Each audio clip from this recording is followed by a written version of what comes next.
எவனோ ஒரு பைத்தியக்கார ரயில தொங்கிட்டு சைட் அடிக்க பாக்குறான். ஒருவேளை காதலும். ஓ எலக்ட்ரிக் ட்ரெயின் கார்ல இல்ல கண்டதும் காதலா? இது லவலா இல்ல, வெறும் காமம், லஸ்ட். நான் ஒண்ணு விரும்பல, உண்மையில ஆசைப்படல. நீ அழகா இருக்க நினைக்கல, ஆனா இதெல்லாம் நடந்துருவோம்னு பயமா இருக்க. யோசிச்சு சொல்லு. இப்ப இந்த காதல் கத்திரிக்கை எல்லாம் தேவையா? தெரியல, ஆனா ஐ லவ் யூ. எனக்காக இது வேணா செய்வியா?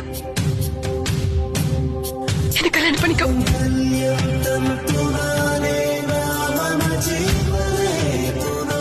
தப்புதான். நீயும் நானும் கல்யாணம் செஞ்சுட்டு இருக்க கூடாது, ஃப்ரெண்ட்ஸாவே இருந்திருக்கலாம். கல்யாணத்துக்கு முன்னால் வர்றது ஒரு மயக்கம். பூ பூ பூ மாதிரி கிக்கா இருக்கும், வாசனையா இருக்கும், அழகா இருக்கும். ஆனா வாடி போகும். கல்யாணத்துக்கு பின்னால வருது இல்ல, வேர் வேர் மாதிரி மண்ணுக்குள்ள இருக்கும், ஸ்ட்ராங்கா இருக்கும்.